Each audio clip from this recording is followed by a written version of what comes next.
السلام علیکم، a very warm welcome. آپ لوگ دیکھ رہے ہیں میرے انٹرویو سیریز کی پہلی video. It's mid of December 2023 اور میرا نام ہے Nimra Warraich. My dear people, let's take a step back. Forget the old perspectives and change the angle. Unlock your mind and think critically. Let's think what is outside the box.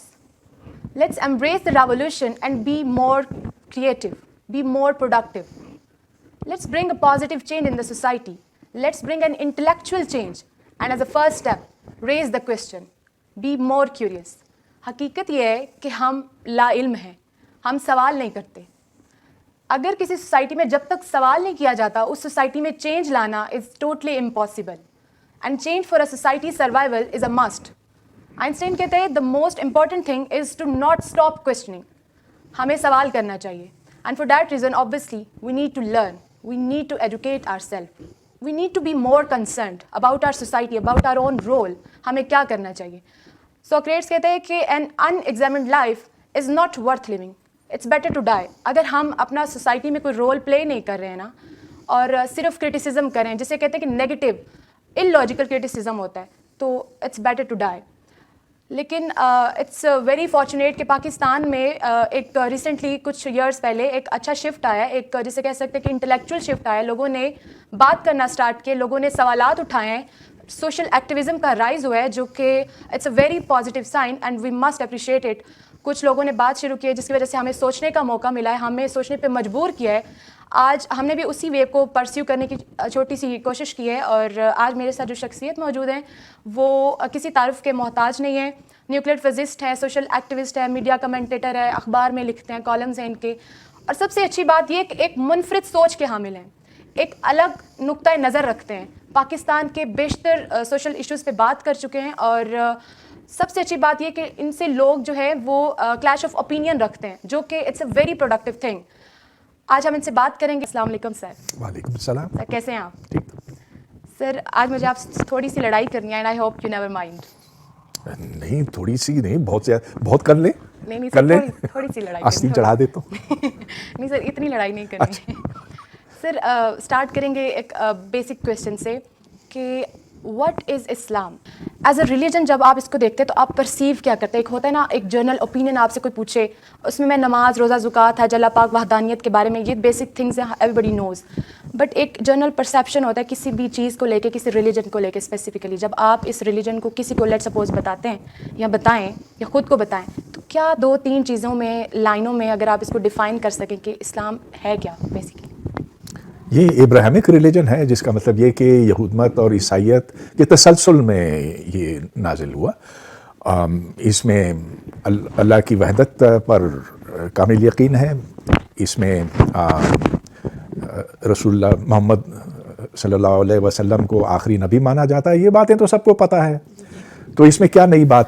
سر میرا جی جو جس مذہب میں پیدا ہوتا ہے وہ اس کو سب سے اچھا مذہب سمجھتا ہے. تو میں مسلمان پیدا ہوا, مجھ پر بھی یہ لازم ہے کہ میں بھی اسی طرح سے سوچوں. یہ تو پھر ہر عیسائی بھی اسی طرح سے سوچتا ہے, ہر یہودی بھی اسی طرح سے سوچتا ہے, ہر ہندو بھی یہی سوچتا ہے.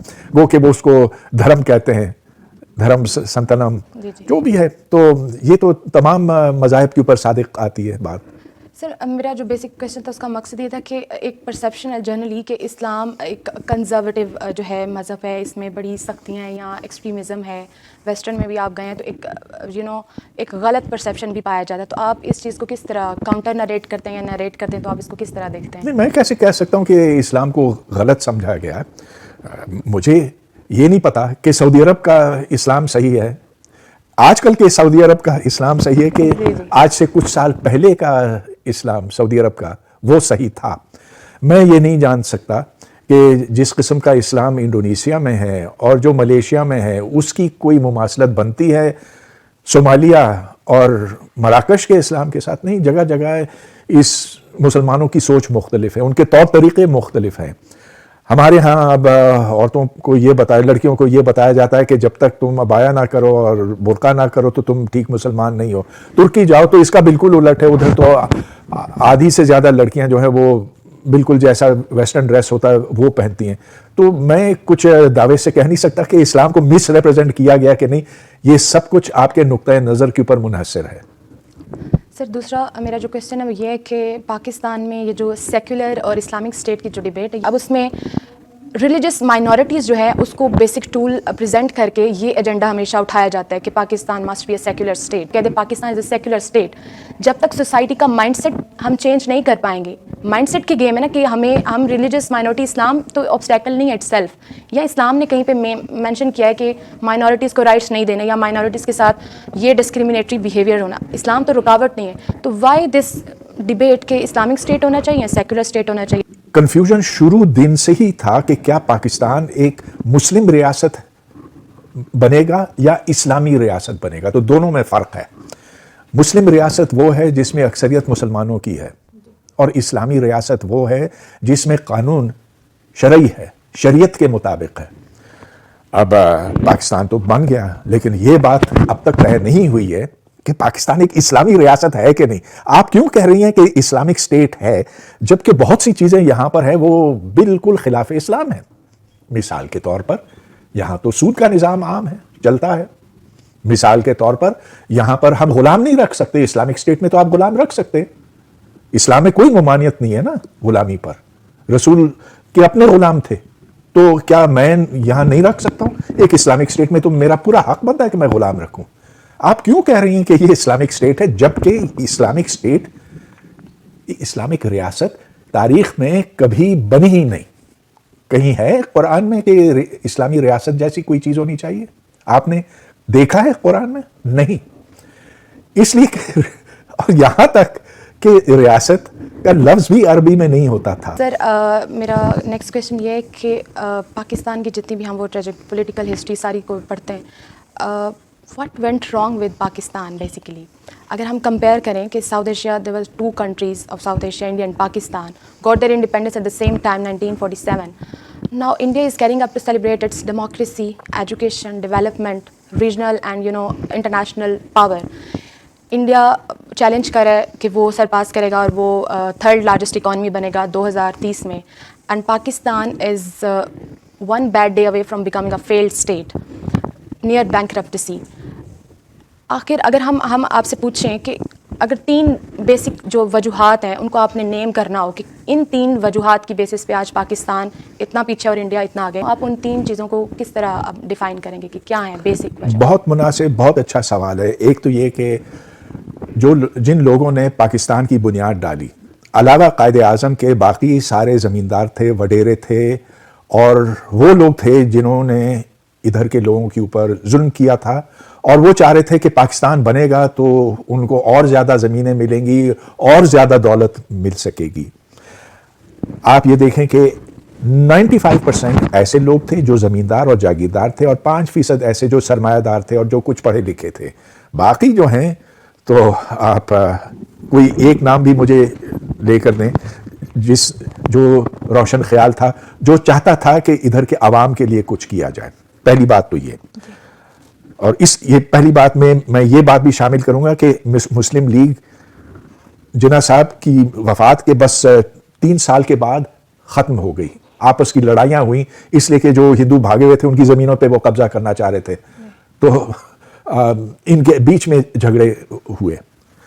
دوسرے یہ کہ چونکہ کوئی پڑھے لکھے لوگ تھے نہیں ان میں سے, تو فوج جو واحد ادارہ تھا اس وقت, جو ڈسپلن تھا, جس کے پاس اسلحہ تھا, جس کی سوچ ماڈرن تھی, انہوں نے 1952 میں موقع دیکھا اور پہلی بار مارشل لاء لگا پاکستان میں 1952, پھر 58 میں دوبارہ لگا, اور پھر اس کے 3 دفعہ بعد تک لگتا رہا. ملک بھی توڑ دیا ان فوجیوں نے, لیکن پھر بھی ہم پر قابض ہیں اس وقت. مگر جو سب سے بڑی بات ہے نا, وہ اس تاریخ سے الگ ہے. تو اگر آپ 150 سال پہلے چلیں تو مغل دور جیسے ختم ہو رہا تھا. 1857 میں بہادر شاہ ظفر آخری مغل بادشاہ تھا. اب مسلمانوں نے ہندوؤں پہ راج تو کیا تھا, لیکن سارا جو لکھت پڑھت کا کام تھا وہ ہندوؤں کے حوالے کر دیا تھا. وہ تجارت کرتے تھے, وہ حساب رکھتے تھے, تو ساری اکاؤنٹنگ وہ کرتے تھے. مسلمانوں نے اپنا وقت جو ہے یوں گزارا کہ شکار کر لیتے تھے, کچھ زمینوں کی دیکھ بھال کر لیتے تھے, شاعری بھی کر لیتے تھے, کچھ موسیقی بھی کر لیتے تھے, درباروں میں کیا مزے ہوتے تھے اس زمانے میں, لیکن کبھی لکھنے پڑھنے کی طرف دھیان نہیں تھا. اور نتیجہ یہ کہ جب انگریز آیا تو انگریز کو پڑھے لکھے لوگ چاہیے تھے تاکہ وہ حکومت کر سکے اتنی بڑی سرزمین کے اوپر. آخر وہ تو آٹے میں نمک کے برابر تھے نا, ان کو ایسے لوگوں کی ضرورت تھی. مسلمانوں میں سے بہت کم لوگ تھے ایسے. اچھا, تو انگریز نے کہا کہ اب ہم اسکولوں کو سپورٹ کریں گے بشرطے کہ وہ سائنس پڑھائیں, انگریزی پڑھائیں, جدید علوم پڑھائیں. تو ہندوؤں نے کہا ٹھیک ہے, ہمیں اور اسکول دو, ہمیں کالج دو, ہمیں یونیورسٹی دو. مسلمانوں نے کہا کہ ہمیں لکھنا پڑھنا نہیں ہے, ہمارے پاس, ہمیں تمہاری انگریزی کی کوئی ضرورت نہیں, تمہاری سائنس کی کوئی ضرورت نہیں, ہمارے پاس ایک کتاب ہے, وہ سب سے بہتر کتاب ہے, قرآن ہے, وہ کلام الہی ہے, تم بھاگو, تو اپنا پیسہ لو جاؤ, ہمیں تمہارا پیسہ نہیں چاہیے, ہمیں تمہاری تعلیم نہیں چاہیے. نتیجہ یہ کہ جب پاکستان بنا, پڑھے لکھے لوگ کون تھے؟ صرف ہندو تھے نا. جو پنجاب یونیورسٹی میں بہترین ٹیچر تھے وہ سارے ہندو تھے, وہ بھاگ گئے, ہم نے ان کو بھگا دیا. ہم نے کہا کہ یہ ملک جو ہے صرف مسلمانوں کے لیے. وی لاسٹ آل دیٹ کیپٹل. تو وہ رجحان, وہ سوچ کہ ہمیں باہر کی طرف دیکھنا نہیں ہے, بس ہمارے لیے کتاب کافی ہے, ایک کتاب کافی ہے, اس نے تو مسلمانوں کو پیچھے رکھا ہوا ہے. اور صرف پاکستان کے مسلمان نہیں, آپ عالمی طور پر دیکھیں, یہ سوچ کہ ہمیں باہر کی طرف دیکھنا ہی نہیں ہے, اصل خرابی تو اس سے پیدا ہوئی. اب آپ یہ دیکھ لیجئے کہ گزشتہ 1000 سال میں مسلمانوں نے ایک بھی کوئی چیز ایجاد کی ہے, کوئی دوا, کوئی بجلی جیسی چیز, کمپیوٹر, ساری جو ہماری جدید دنیا کی اشیاء ہیں, جو سائنس کی ایجادات ہیں, not one comes from a Muslim. وجہ یہ نہیں کہ پیدائشی طور پر, جینیاتی طور پر ہم کچھ کم ہیں, لیکن ایک جو ہماری ذہنیت بنی ہے کہ بس مذہب کے علاوہ ہمیں کچھ سوچنا ہی نہیں, اس چیز نے بڑا غرق کیا. سر وہی میں ایک رپورٹ پڑھی تھی, تو اس میں پاکستان کا جو R&D سیکٹر ہے اس میں لیس دین 0.something% ہم GDP کا اس پہ دے رہے ہیں. اور اچھا ہی ہے, میں بتاؤں کیوں. کیونکہ جو R&D پہ خرچ ہوتا ہے نا, اٹس اے ٹوٹل ویسٹ, کچھ نکلا ہی نہیں ہے اس سے. اگر کوئی چیز اس سے نکلتی نا تو وہ صنعت میں استعمال ہوتی, تو پھر صنعت کار خود کہتے کہ ہم اس میں مزید سرمایہ کاری کریں گے ریسرچ اینڈ ڈیولپمنٹ میں, لیکن آپ کے پاس لوگ ہی نہیں ہیں جو اس طرح کے پروڈکٹس تیار کر سکے. So all this spending on R&D is worth less. اچھا سر, میرا نیکسٹ کوشچن یہ ہے کہ ڈیموکریسی کے بارے میں, کہ ابھی جو ٹیکنالوجی یا جیسے کہ سوشل ایکٹیویزم تھوڑا سا زیادہ ہوا ہے, لوگ تھوڑے سے اویئر زیادہ ہوئے ہیں, مجھے لگتا ہے کہ ڈیموکریسی اور پھر جو جیسے کہ سویلین گورنمنٹس کا بھی جیسے کہیں کہ ابھی بھی ہولڈ ہے آرمی کا, لیکن وہ انڈائریکٹ ہولڈ ہے سم ہاؤ. تو آپ کیا کہتے ہیں کہ Pakistan as a democracy, has democracy failed in Pakistan, اور یا سم ہاؤ کہیں نہ کہیں اس میں آپٹمزم آپ کو نظر آتا ہے کہ ڈیموکریسی اسٹرینتھن ہو رہی ہے کسی نہ کسی وے؟ دیکھیے, یہ برما کی طرح تو نہیں ہے نا, میانمار کی طرح تو نہیں ہے.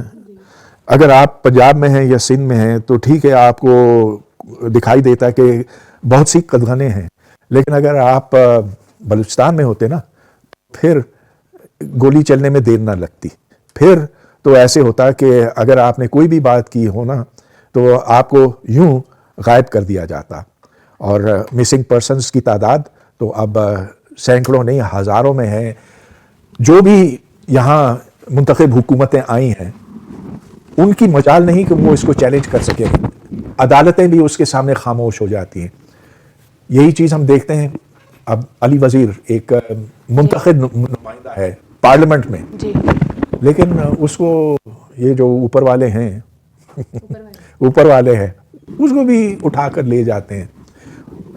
کسی دن شاید ایسے لوگوں کو مار بھی دیں. تو ڈیموکریسی تو یہاں نہیں ہے, مگر یہ ویسا بھی نہیں ہے جیسا کہ برما میں ہے. اب جو آنے والا وقت ہے, جب یہ انتخابات ہوں گے جنوری میں, فروری میں, جب بھی ہوتے ہیں, اگر ہوتے ہیں, تو اس کے نتیجے میں ہم یہ دیکھیں کہ ایک کنٹرول ڈیموکریسی ہوگی. اچھا, ڈیموکریسی کا مطلب یہ ہے کہ لوگ اپنی زندگیوں کو خود کنٹرول کر سکیں. اس کا مطلب یہ نہیں ہے کہ آپ عمران خان کو ووٹ دیں یا نواز شریف کو دیں یا زرداری کو ووٹ دیں. Control over your life is the hall mark of democracy. اب اسلام آباد لے لیجئے. اسلام آباد میں 63 بستیاں ہیں, ادھر غریب لوگ رہتے ہیں, اور ان کی تعداد جو ہے وہ کوئی 4 لاکھ کے لگ بھگ ہے. Is almost 40% of the population. اچھا, ان کی کوئی آواز نہیں. ووٹ تو وہ دے دیں گے لیکن کوئی آواز نہیں. ان کے گھروں میں نہ پانی ہے نہ بجلی ہے, اور nobody cares about them. تو پھر یہ کس طرح کی ڈیموکریسی ہوئی؟ ٹھیک ہے سر. نیکسٹ کویشچن یہ ہے کہ ایجوکیشن, جو پاکستان میں ایجوکیشن ہے, آپ نے بہت زیادہ ایسے ایشوز اٹھائے جو واقعی ابھی ریسنٹلی آپ کا جو آرٹیکل پڑھا, میں نے بھی پڑھا, تو سنگل نیشنل کریکولم سب پہ ڈبیٹ ہوتی ہے.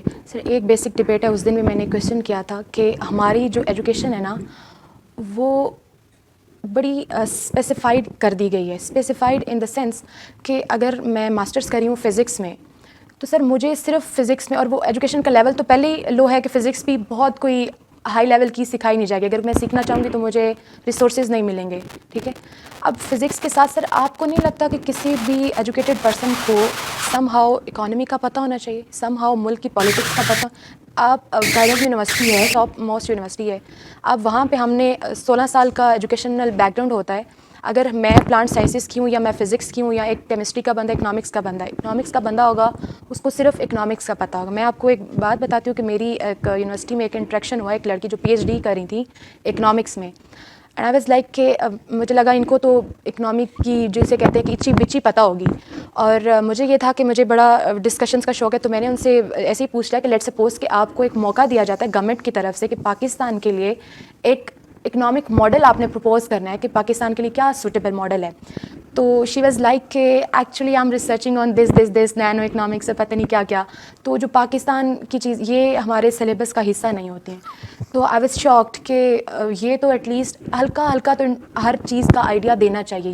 تعلیم کا مقصد ہے کہ ایک مکمل انسان پیدا کیا جائے, تیار کیا جائے, وہ جو دنیا سے باخبر ہو, اس کا ادراک رکھتا ہو, اس کا شعور ہو. ہر شخص ہر چیز کے بارے میں نہیں جان سکتا, یہ ایک حقیقت ہے. اسپیشلائزیشن کا دور ہے یہ, اور اسی لیے میں کچھ اس کے بارے میں جان سکتا ہوں, کچھ اس کے بارے میں جان سکتا ہوں. جو اسپیشلائزیشن ہے اس میں سب سے زیادہ مہارت ہونی چاہیے. مہارت کیا ہے, معلومات, علم ہونا چاہیے. لیکن ہمارے ہاں جو بھی اسپیشلائزیشن ہوتی ہے اس میں بھی اس اسٹوڈنٹ کا علم بہت ہی ناکافی ہوتا. اکنامکس کی آپ نے بات کی, میں دعوے سے کہہ سکتا ہوں کہ جو ہمارا فزکس کا پی ایچ ڈی ہے, فزکس کا پی ایچ ڈی ہے, پی ایچ ڈی کو چھوڑیے, ہمارے جو فل ٹینیورڈ پروفیسرز ہیں فزکس کے, وہ آئی آئی ٹی کا انٹرنس ایگزام فزکس کا پاس نہیں کر سکتے. یہاں جو معیار تعلیم ہے وہ اس قدر گھٹیا ہے, اس قدر گرا ہوا ہے کہ آپ ان ہمارے ڈگریز کی کوئی وقت نہیں, کوئی قدر نہیں باہر کی دنیا میں. ہمارے جو میڈیکل گریجویٹس پہلے جاتے تھے نا سعودی عرب, اب سعودی عرب نے ان کو واپس کر دیا کہ تم نے کچھ سیکھا بھی ہے کہ نہیں میڈیکل اسکول میں, آ کے ادھر جھک مار رہے ہو. And this is happening all over the world. تو ایسا کیوں ہوا؟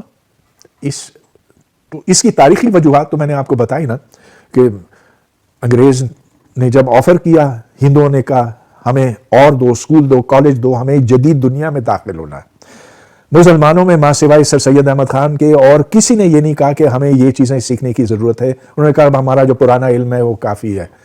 اور یہی وجہ ہے کہ آج ہم اس دلدل میں پھنسے کہ یہ دیکھ لیجئے ان کا اسپیس پروگرام انڈیا کا, مریخ تک وہ پہنچے, چاند تک تو بہت پہلے پہنچ گئے تھے. ہم نے چائنیز راکٹ پر اپنا چھوٹا سا سیٹلائٹ لگایا, وہ سیٹلائٹ 2 پھیرے لگا کر غائب ہو گیا. یعنی کہ اب انڈیا ایک سپر پاور بنتا جا رہا ہے, پاکستان جو ہے وہ ڈوبتا چلا جا رہا ہے. اور اس میں فوج اور سیاست اور یہ ساری باتیں تو اپنی جگہ پہ ہیں, اس میں کوئی شک نہیں. لیکن بنیادی بات یہ کہ ہماری تعلیم دنیا کی تھرڈ ریٹ تعلیم سے بھی نیچے ہے.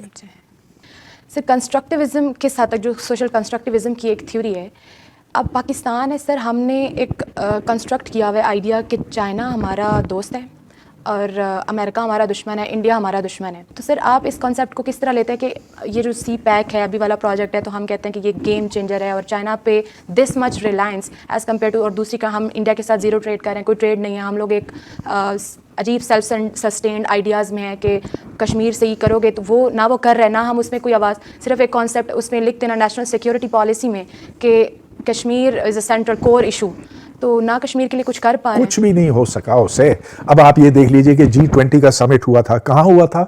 انڈیا نے کہاں رکھا تھا؟ سری نگر میں رکھا تھا. دنیا کے تمام لیڈران ادھر پہنچے تھے, اور وہ کہتے ہیں جی پاکستان جو ہے کشمیر کی باتیں تو کرتا رہا ہے پچھلے 70-75 سال سے, ہونا مونا کچھ بھی نہیں ہے. اب حقیقت یہ ہے کہ ایک لائن آف کنٹرول بن گیا, اس طرف انڈین کنٹرول کشمیر ہے, ادھر پاکستانی کنٹرول کشمیر ہے. ہم جس کو مقبوضہ کشمیر کہتے ہیں اور جس کو آزاد کشمیر کہتے ہیں, وہ لکیر جو ہے نا وہ اب فکس ہو گئی. اب وہ پتھر میں لکیر, اب اس کو آپ مٹا نہیں سکتے. اگر ہوش مندی سے ہم کام لیں اور کہیں کہ بھائی ٹھیک ہے ہونا تو نہیں چاہیے اس طرح سے, شاید کسی دن بدل لیں, لیکن چلو اب تجارت شروع کر دو, نارمل تعلقات انڈیا کے ساتھ قائم کرو, تو دانش مندی اس میں ہے.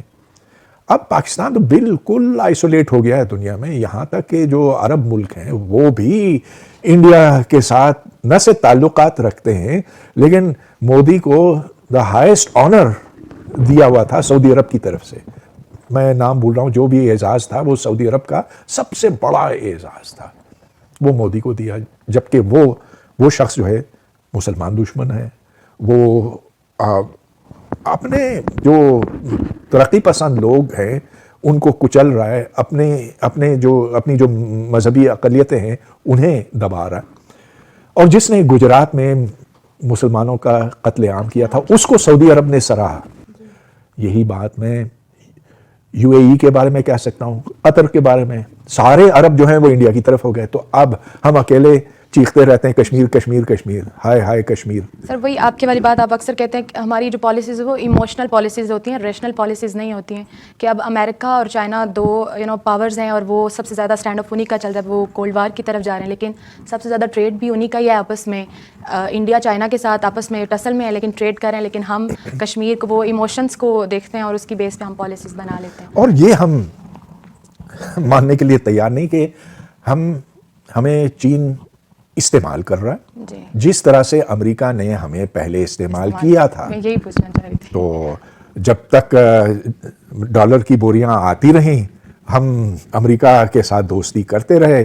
اب امریکہ یہاں سے چلا گیا, طالبان نے افغانستان لے لیا, اب اس کی دلچسپی اس پورے خطے میں ختم ہو گئی, لہٰذا اب امریکہ کو ہم نے پرے کر دیا اپنے آپ سے.